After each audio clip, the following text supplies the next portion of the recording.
Oh, hello out there. It's Thursday, and this is Ray in his garage. uh, it's just cool enough that it'll keep you going if you're outside without breaking too much of a sweat. And it's also cool enough you need a sweatshirt on if you're going to be outside and not doing a whole lot. If you're just walking around, you better get your sweatshirt on. But it's not a bad day out there. We got the sun been peeking through here and there. Things are perking up. You can tell spring has been here, preparing us for the coming summer. The wife and I have bought a bunch of flowers at the greenhouse here a little over a week ago. We've got them hanging on our patio back here. Our patio sits about 3 feet up. Someday I'll have to post a bunch of pictures of what I've got back here so you can see. We've got our tomato plants. Some are in pots and some are planted. Let's see what else we got going here. Our fire bushes, we've got a couple of those that we've had for years, but they're going good. We trimmed up and they've leafed and did their thing. They look pretty nice. It's always nice in the fall when you have those. They turn bright red.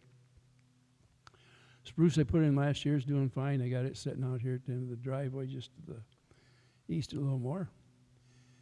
It looks like I think it'll start growing without too much problem this year. Sometimes the first year they're in, they don't do a whole lot. And then the bush, or not bushes, they're bush, but they're a tree. They're a tree that gets 20, 30 feet tall, and I usually get 12 to 14 foot in width. They're more tall than they are width, but we put a bunch of them in out there for the length of the width of this property. Let's put it that way. And they've grown from about 4.5 feet. Some of them are up there at 7 feet or a little over 7 feet. So they're really doing well. But they haven't filled the width in much, so they're not really providing much for privacy or for wind. And we put them up there. We wanted to stop some of the noise if we could with those. And also it would afford us privacy at the same time on the east side. We're pretty much open to the south here. I've got one good-sized tree right there, and I've got a couple of cherry trees here. That diamond pine will offer a little bit of resistance over there on the other side of my drive. Then we got a tree in the front, nice big tree back here. In 20 years, it's grown. It's probably, right now, it's probably close to 40 feet in the height, and it's pretty wide. Takes up a lot of room back there. It's some sort of maple. Let's see. My neighbor's got a lot of trees. Well, all of my neighbors do. The guy over here, he didn't have any when we moved in, and now he probably has 20. He's got an acre and a half there, and it really looks nice now when we look to the south. So no matter which way I look, it's like being in the middle of a park. And some of it's real old growth, close to 100 years. Some walnut trees. My neighbor has 3 walnut trees on the property line right here, and they're kind of nice to look at. And they're big. I mean, they're huge. So, other than that, I don't have much to say about the outside. It's well on its way through its growth period, and hopefully the plants, the tomato plants we've got out there, will give us plenty of return. We've got 3 or 4 different types of plants, a lot more tomatoes than what we'll be able to eat if they actually survive. And I reseeded part of the lawn. We've went through a few years of where it was kind of dry, and this one tree sucked a lot of water and then a lot of nutrients out of the ground in the corner of my yard back here. So last fall, I fertilized it, put some seed in there, and I thought I had some decent amount of grass growing, but it just didn't last through the winter for some reason. So we did reseed it and we put a little more fertilizer back there. I've got fencing around it to keep the pup from getting back there and messing it up. But I noticed that the new seed I put in, it took root and it's going to grow. So I look for a few more weeks and it's going to be nice and green. It's already green to look at it from a distance, so it's going to be okay. I got a couple bald spots out there in the lawn. We'll take care of them a little at a time. I've got plenty of seed. I bought, I think I have a 60-pound bag out there. Something like that. And I still have 50 or 60 pounds of dry fertilizer. I've got 2 bags of what they call like a manure and composting soil over here. There's, let's say 150 pounds or something, like 160. And I can mix that with about an equal amount of regular dirt. And when you combine them, then you have some pretty rich growing soil. I should have, too bad I don't have a little more sand, so I could mix a little sand with it. That always helps. But I am prepared for getting things going this year. We kind of let things go last year because it was just too dry really to keep things moving. We did water a few places to try to keep enough going in the back here, but it didn't work in the entire part. The trees really were sucking the water out as fast as you could put it in. And that happens. I know it was about 10 years ago, we had what would be called like a privacy bush back here. And they took everything out of the ground. We had a dry year. And they turned brown. It was like somebody just zapped them. They couldn't compete with the bigger trees that are in the area, I guess, is probably the big problem because the roots were probably deeper with the trees.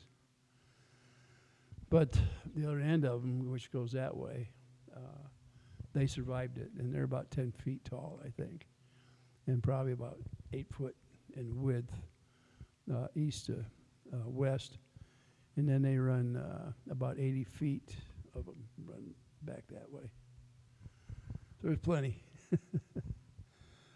That's a description.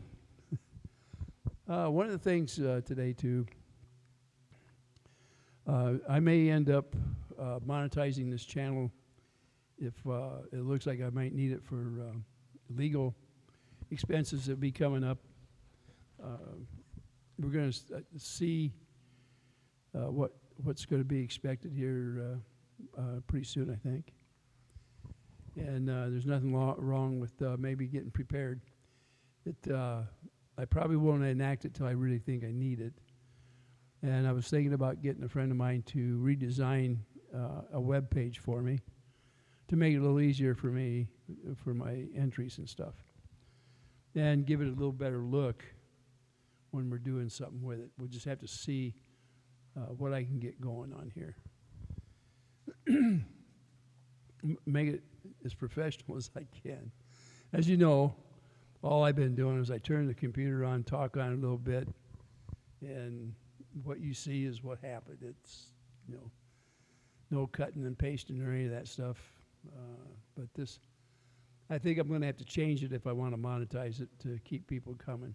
What I would like is maybe I better start building the channel instead of let it slide away. I have let it go downhill in a manner of speaking, if you want to call it going downhill. A lot of people left. Part of it, I'm sure, is because of it's not a professional channel. And the fact that it really isn't all that interesting except for a select narrow field of people. And the fact that most of the people that had subbed came from Larry Foreman's channel. And I happened to be on his channel one time, and this goes back about a year. And at least, a minimum of 4,000 are gone, 4,000 people. And if I get ready to monetize this, obviously I want to get as many people back on as possible so that you hit whatever parameters you need for the algorithms to work. So if you come in, please subscribe. And give me a thumbs up if you can. I'll try to keep things interesting, and I'll do whatever is necessary. If you got some good ideas, put them down there in the commentary. Just don't be smart alecks about it. Be a little more serious. I'm not looking for negative remarks, obviously. I'm really looking for something positive so we can put a program together that you'll enjoy and that I can enjoy putting on for you. You know, you're looking at a guy that's up there in age, and I'm going to have to try to figure out what you really want to see. Now, granted, most of the people that follow my channel are 55 or older. There's very few younger than that. You can check the stats if you want to on, let's see, it's called internet something or other. But anyway, you put on their internet stats, and you should be able to find it right away. It'll tell you how to get on and check YouTube stations. So every once in a while, I'll hit it to see where I stand. And even though I've lost a lot of people, it does show positive growth. I lose some and I gain some. Let's put it that way. But I'm down over 4,000 of what I had. And if I hadn't gained some along the way, I would have lost more than that. Probably closer to maybe 5,000 I would have lost. And I stand at just over 8,000 right now of subs. Any help you can give me, put the word out. We want to make this thing, remake it if we have to. Hope you have big hearts. I don't want anybody to throw life savings or something like that in there. That's not what I'm about. But nickels and dimes add up to dollars, and every little thing, donation helps. You know, physical things. I don't have what you call a wish list out there. Quite frankly, you know, at my age, you've got just about everything you want that you can have in that department. You know, my hobbies are my toys, and even though they're not real toys, but they're real engines and real vehicles or something along that manner. That happens to be my toys in retirement. I've never, well, and I shouldn't say that. I've got a RC airplane there and a small one over there. I've got couple RC cars. I actually have a 57 Chevy that's radio control. It's kind of a neat car. I always wanted. It's one of the few that I've never actually owned. I've owned 55s, multiple 56s. I've had. I would like to have a 58, but I've never had that. I've had a 59 convertible, beautiful red convertible, white top, leather interior, beautiful car. I had a couple of 64s. I had a 65 Super Sport, 66 Impala. Trying to think. Newer ones, I've had newer ones. I'm trying to think. You know, when I got into the newer cars, they were family cars rather than classics. Someday I'll get a list going, and I'll go over the list with you out here. And maybe we'll get into, who cares, models or something. I used to build model airplanes when I was young. When I was in junior high, I built one of our assignments was to build race cars. And we fired, you know, CO2 pellets. That's what we used to propel them. And we had this long wire. We had a hallway. I don't remember how long it was, maybe 100 feet. It was huge. And we would race them on them during school hours. Like I say, it was a project. And I consistently had one they were time projects. You didn't have two side by side or anything like that. They ran down that wire. But mine was consistently second place. One of he was a neighbor. He lived about a block away. His was beat mine each time we raced. I never could figure out what the difference was in them. I built mine all from my own plans, and his was a little different than mine. I thought mine cut the wind fine. If I had to do it all over today, I would have done a little different. I think I would have beat him because I'm a little smarter than I was back then in junior high. But it was fun. And I've always been into models like that. And I haven't done a model in a lot of years. The last plane I actually built was, I think it was around 1981 or 82.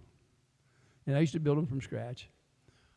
I did take aeronautical design not too long after I got out of the military. It was about a year, I think, after I got out. And I loved it. I loved it. And I took mechanical design, obviously, too, because I worked as a designer for a while when I was real young. That might be why my hobbies are the kind of hobbies I've got, just because of the early years fooling with things where you build them from scratch and stuff. That's about it. I built my first go-kart when I was about 9 or 10. Put a motor together when I was around 8 or 9. A basket. It was in a basket, Cushman. So I had my share of things to do when I was young, and now I'm returning back to them as I get older. If there's things that you want to see me do, maybe we can come up with a list, not necessarily a honey-do list with a date, but just a list of possibilities that we can talk through them, plan them, and bring them to reality. We'll keep the calls going to whatever I do besides talking. Now, these are fictional calls, I want you to understand. But to my mother, and maybe we'll include some friends.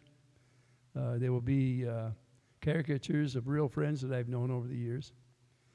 And we'll move into that criteria if we have to. I don't want anybody to think my mind is deteriorated. I will go into more detail with some of the projects that I've done in the past and bring them out and explain them to you.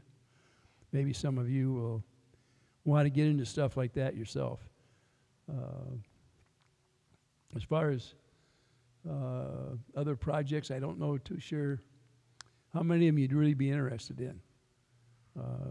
Early on, I used to build radios. I'd go to the dump and get a lot of parts. It's a true story. And I had an uncle that ran a repair shop in his basement. It was like a second job. And he taught me how to build stuff like that and how to repair TVs. And, early on, it helped later. I learned how to use the equipment and how to do the testing and stuff. I loved it.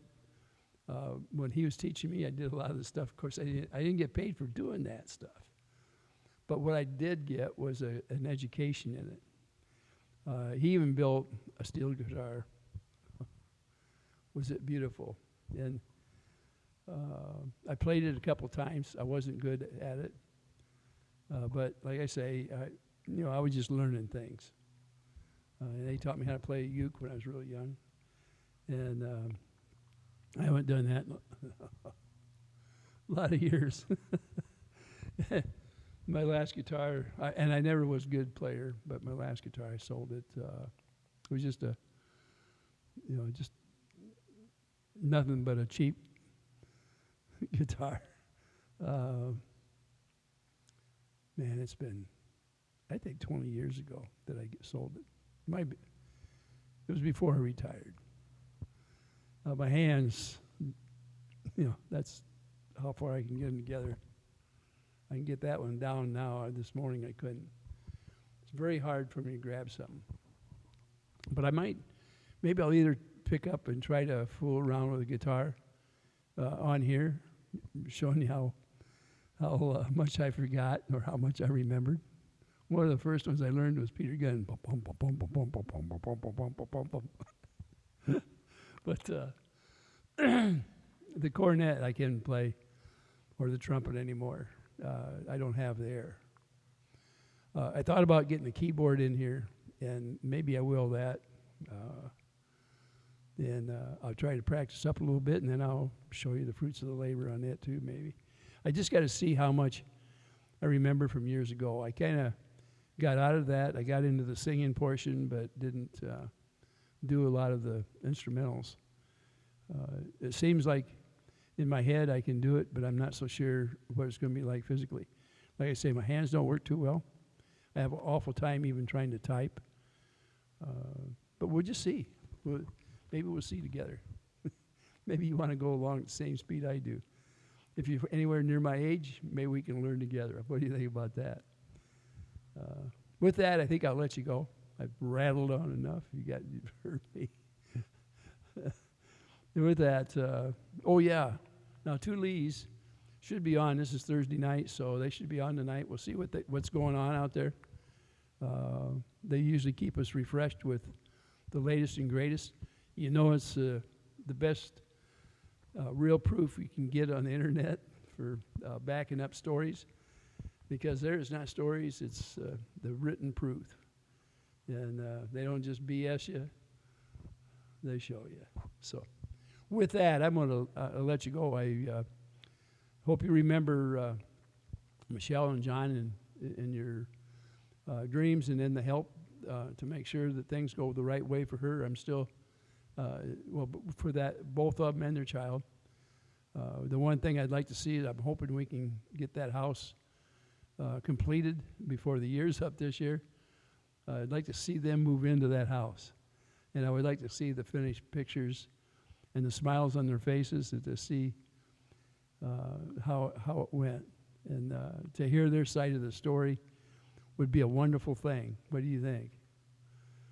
I've grown to really appreciate them because of what they put up with over the last few years, and what they've had to do to get where they're at, because obviously everything is being improved, and as slow as it seems to have gone, it's getting there. The goals are getting hit as they need to be. And I can't. I wish I could tell you everything was wonderful, and it won't. You don't have to worry about anything or stuff like that. But only the good Lord could tell you what the plans are ahead of time. All we can do is do our best and set the goals and do everything we can to achieve them. So your prayers help tremendously. And obviously, when you dig in your pocket and give a few bucks, that helps too. And when it comes time for me to set some goals up there, I hope you'll help me out as well if I need it. I'm not going to ask until I need, but I'm pretty sure that it's going to happen. So with that, I'm going to let you go. As John says, ta-ta, everybody.